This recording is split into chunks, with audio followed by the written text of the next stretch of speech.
Et dans cette édition du journal sur FM Télévision. Mesdames et messieurs, bonsoir et bien. Tout de suite, le journal. Prospective, mesdames et messieurs, merci de la...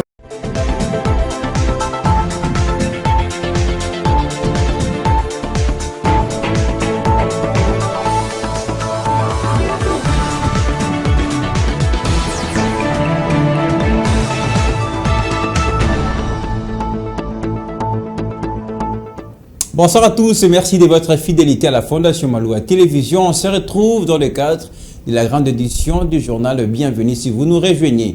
On va commencer par l'actualité. Le président de la République a séjourné à Accra au Ghana hier jeudi dans le cadre d'une visite de travail et d'amitié pour une durée de 24 heures. Le chef de l'État, Félix Antoine Tshisekedi Tshilombo, a été reçu par les autorités ghanéennes sous les ovations de la communauté congolaise vivant au Ghana. Reportage. En provenance de Londres, où il a participé au sommet sur l'Afrique 2022 organisé par le Financial Times, un quotidien économique et financier britannique, le président de la République, Félix Antoine Tshisekedi Tshilombo, est arrivé ce jeudi à 2h30 à Accra, au Ghana, pour une visite officielle. À sa descente d'avion, il a été accueilli par le vice-ministre des Affaires étrangères ghanéen et de l'ambassadrice de l'RDC au Ghana. Il a par la suite salué les officiels qui ont constitué le comité d'accueil avant de s'installer un instant au Jubilee Lounge de l'aéroport international Kotoka. Au sortir de l'aéroport, des compatriotes établis à Accra qui attendaient fiévreusement le président de la République lui ont réservé un accueil délirant.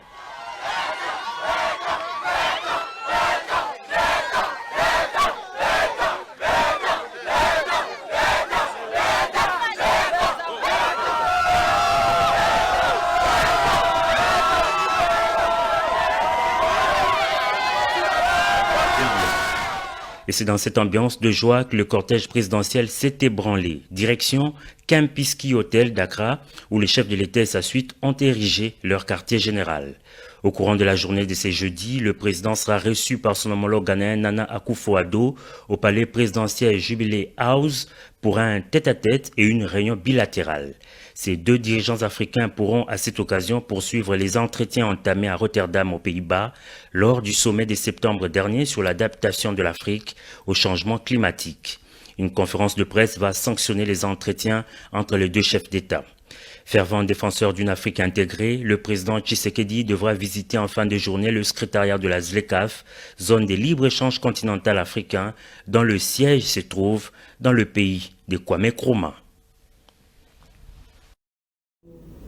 Toujours dans le cadre de son séjour au Ghana, le chef de l'État congolais a été reçu au palais présidentiel par son homologue ghanéen, Félix Tshisekedi et Anna, ont eu un tête-à-tête articulé essentiellement sur la situation sécuritaire dans l'Est de la République démocratique du Congo. À ce sujet, on vous propose les reportages de nos confrères de la presse présidentielle. Regardez. 21 coups de canon tirés à blanc résonnent depuis le parvis du Jubilee House d'Accra au Ghana. Un invité de marque a fait son entrée ce jeudi 20 octobre 2022 dans ce palais présidentiel. Exécution des hymnes nationaux et honneurs militaires, le président de la République démocratique du Congo est en visite officielle. À la porte vitrée où l'attendait son homologue de la République du Ghana, l'accueil était chaleureux. Monsieur le Président. Ça fait plaisir de vous voir ici à Accra.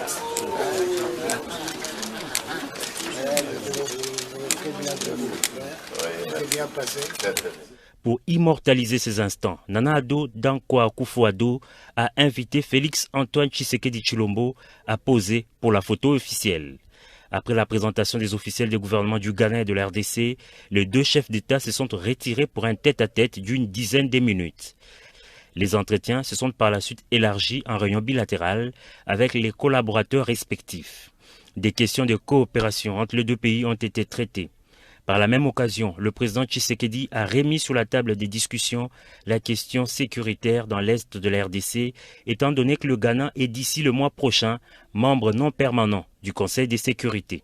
Il s'est agi essentiellement de développer la situation de l'est du pays, la situation sécuritaire de l'est de notre pays, parce que le Ghana est prochainement au mois de novembre membre non permanent du Conseil de sécurité.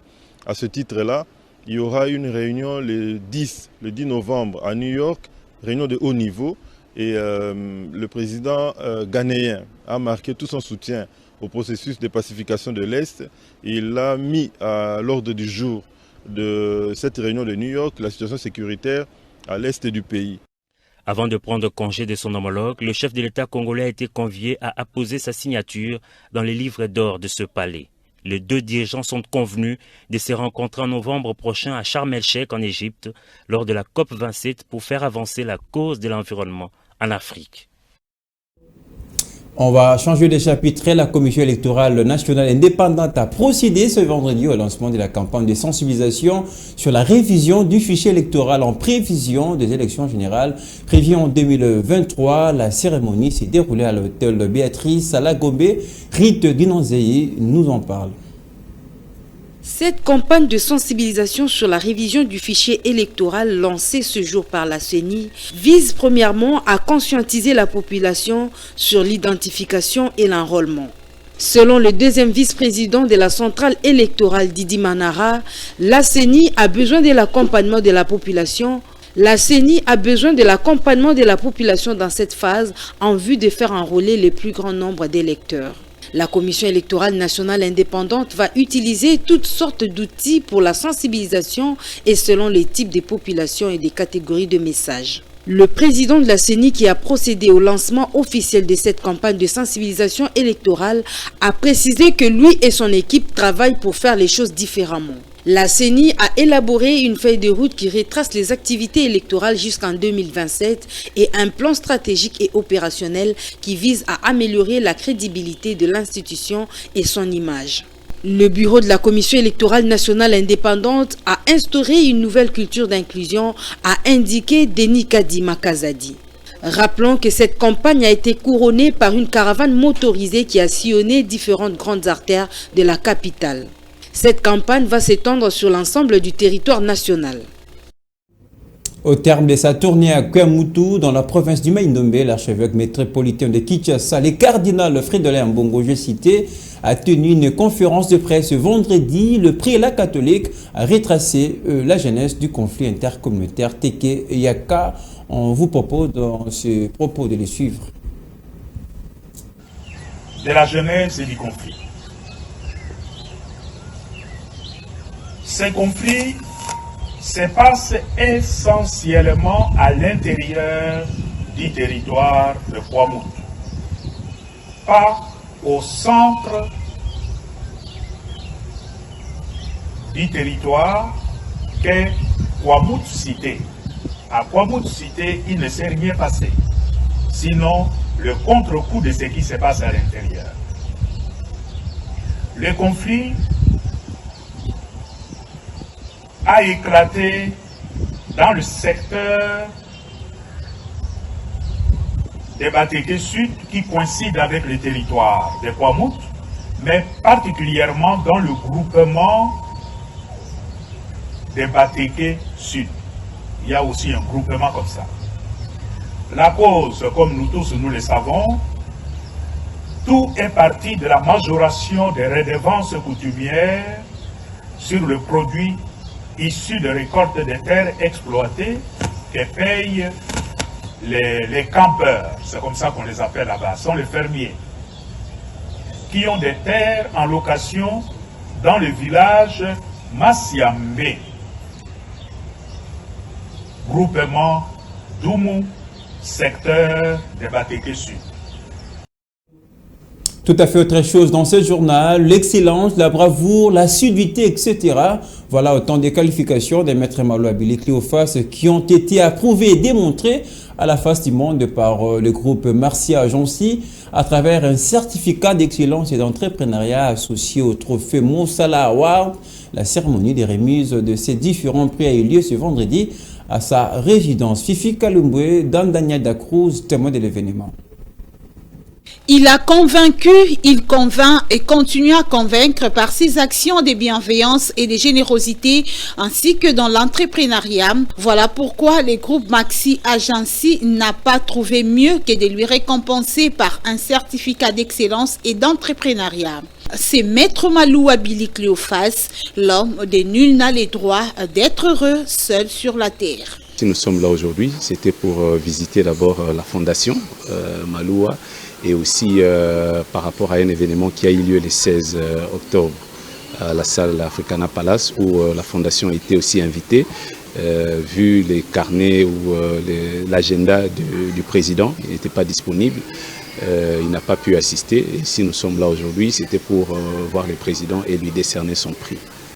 Il ne s'agit pas d'un prix de complaisance ou de fanatisme, mais c'est plutôt la méritocratie résultante des enquêtes diligentées, a dit le président du groupe Maxi Agency. Il s'agit du certificat en tant qu'entrepreneur socioculturel. Aujourd'hui, le président Cléophas fait parler de lui, bien que c'est quelqu'un qui est très effacé. Mais vous savez, vous pouvez être très effacé, mais vos œuvres parlent. Et ces œuvres sont en train de crier ici en RDC. Et nous avons trouvé que c'était une opportunité pour nous aussi de pouvoir l'encourager. Les choix portés sur Maître Maloua Billy Cléophas témoignent la compassion avec laquelle il agit dans ses actions. Oui, il faut dire qu'il y a beaucoup de Congolais qui font bien leur travail, mais la particularité que nous avons trouvée chez Maître Maloua, c'est son cœur. Vous savez, on peut faire des choses juste pour les faire, mais certains les font pas parce qu'ils attendent toujours quelque chose en retour, non, ils les font avec leur cœur. Berry Mutombo, manager et président des Maxi Agency, s'est réjoui des conseils de Maître Maloua Billy Cléophas pour l'avancement de leur structure. Ouvrons à présent un chapitre consacré à la société, un marché sans problème. Nous sommes au quartier 3 dans la commune de Massina où les vendeurs du marché Moulondo ont la corde au cou, insécurité, tarses illégales, manque de tables. Voilà leur calvaire quotidien. Ania Kole Ndokmafouka signe ses reportages. C'est de cette manière que la vente s'effectue dans le marché Moulondo.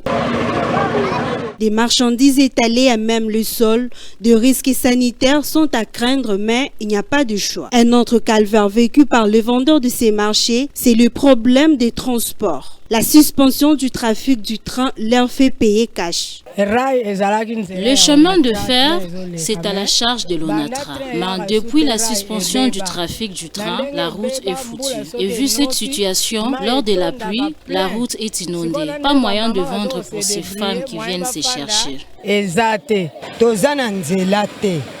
Nous avons un problème de route. Le train n'est plus opérationnel depuis 2018 jusqu'à nos jours. On ne le voit plus alors que c'est un autre moyen facile de transport. Aujourd'hui, on ne le voit plus. Ça nous fait mal.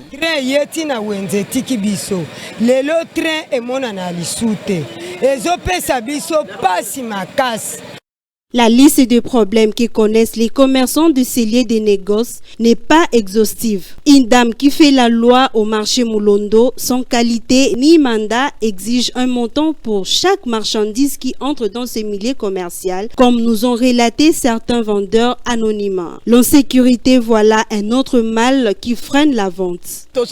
Nous ne vendons presque pas dans ce marché. Les délinquants, ça et là, pas d'ordre de coup de feu, intempestif, on ne vend pas.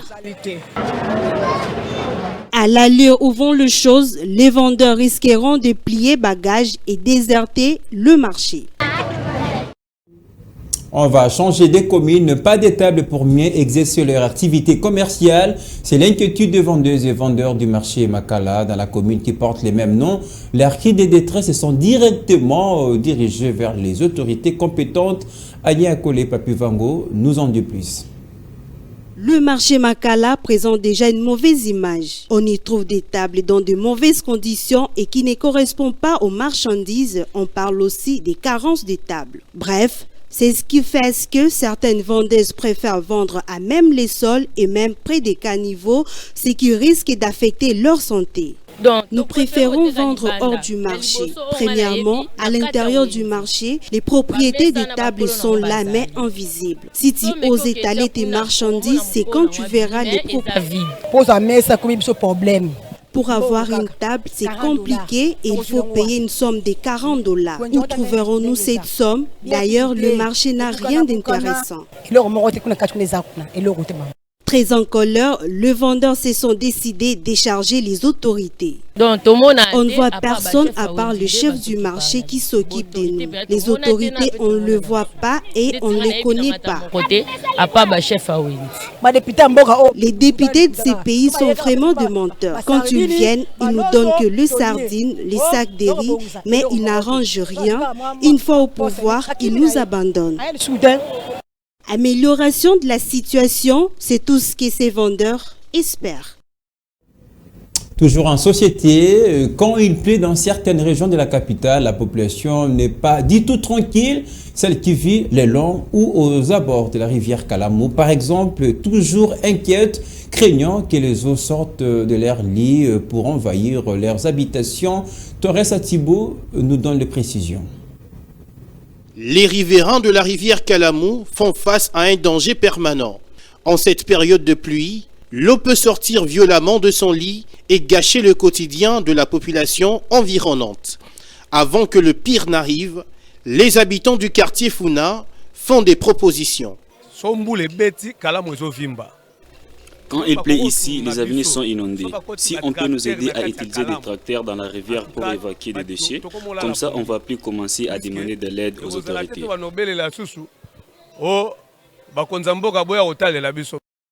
Dans ce quartier, plusieurs avenues sont petites de taille, donc compliquées pour construire des caniveaux. La population a déjà pensé à une autre alternative.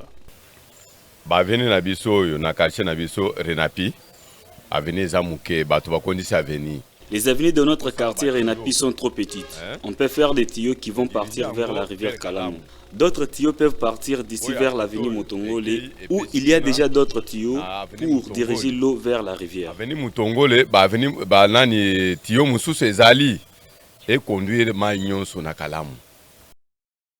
Des pluies diluviennes à Kinshasa sont toujours non sans conséquences. C'est des pertes en vies humaines qui sont déplorées, des dégâts matériels à signaler.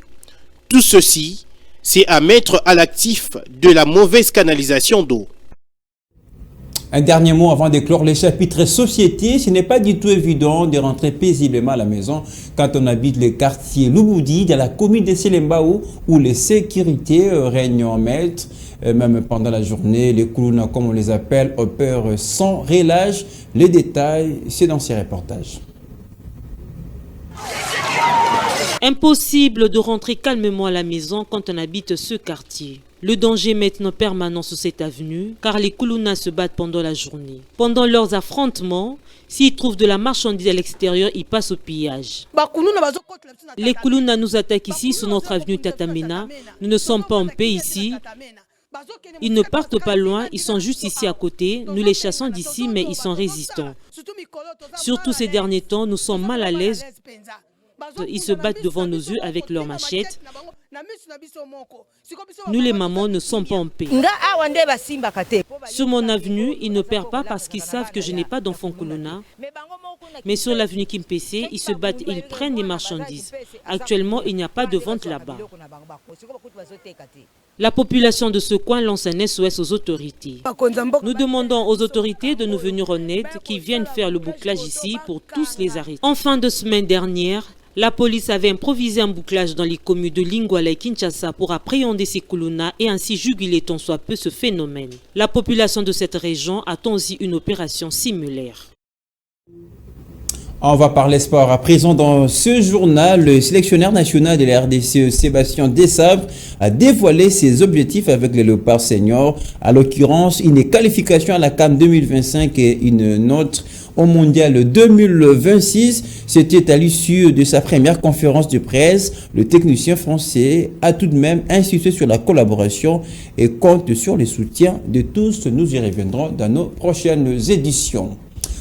Toujours en sport, l'SV Club de Kinshasa sera le seul club congolais représentant à la phase de poule de la Ligue des Champions de la CAF grâce à sa qualification obtenue hier au stade des Martyrs de la Pentecôte devant la formation burkinabé des Kadiogo après séance de tir au but tournée largement en faveur de Vert et Noir sur la différence de 4 contre 3. Regardez. Vous avez vu, on a eu pas mal d'occasions plus que notre adversaire. Mais on a pêché par la finition. Des occasions nous avons eu à gogo. Je crois que mon collègue peut témoigner, mais on n'a pas su concrétiser. C'est ce qui a fait que nous sommes allés jusqu'au tir au but. C'est un exploit arrivé à ce niveau-là sans un championnat. Les automatismes avant le championnat passé, je crois qu'on marquait autant de buts comme on le voulait. On est sorti avec la meilleure attaque. Là, panne de buts, il n'y a pas de championnat, les automatismes ne sont pas là. Peut-être avec ces championnats qui tendent à se réaliser, on va reprendre nos habitudes. Mais il faut aussi avouer que le secteur offensif ne tourne pas assez, mais nous avons suffisamment de temps puisque la phase de poule c'est l'année prochaine. On a suffisamment de temps d'arranger, de trouver le joueur qu'il faut pour créer autant de buts, créer les occasions de buts comme on les a fait. Et malgré ça, on les a créés, on n'a pas marqué. C'est un problème au niveau de l'attaque. Le changement, ce n'est pas tardif. Le changement n'est pas tardif. Si vous connaissez au moins l'état de joueur, tout le monde aussi, on vient de le récupérer. Il a fait tout le voyage au Bénin qu'on sort, il ne s'est pas entraîné, il était malade. Lem a été malade. Et Moutoumon s'est à peine remis une seule séance. Vous lui offrez, vous lui donnez 90 minutes, là vous le tuez. Il fallait le préserver un peu et lui donner quelques minutes pour qu'il puisse continuer. Vous voyez vers la fin là, il commençait déjà à boiter. Donc c'était un problème de manque de compétition. Les oufs de soulagement exprimés par Raoul Chungo, entraîneur de l'ASV Club de Kinshasa. Et c'est avec ce mot sportif qu'on met terme à ce journal. Merci à tous de l'avoir suivi.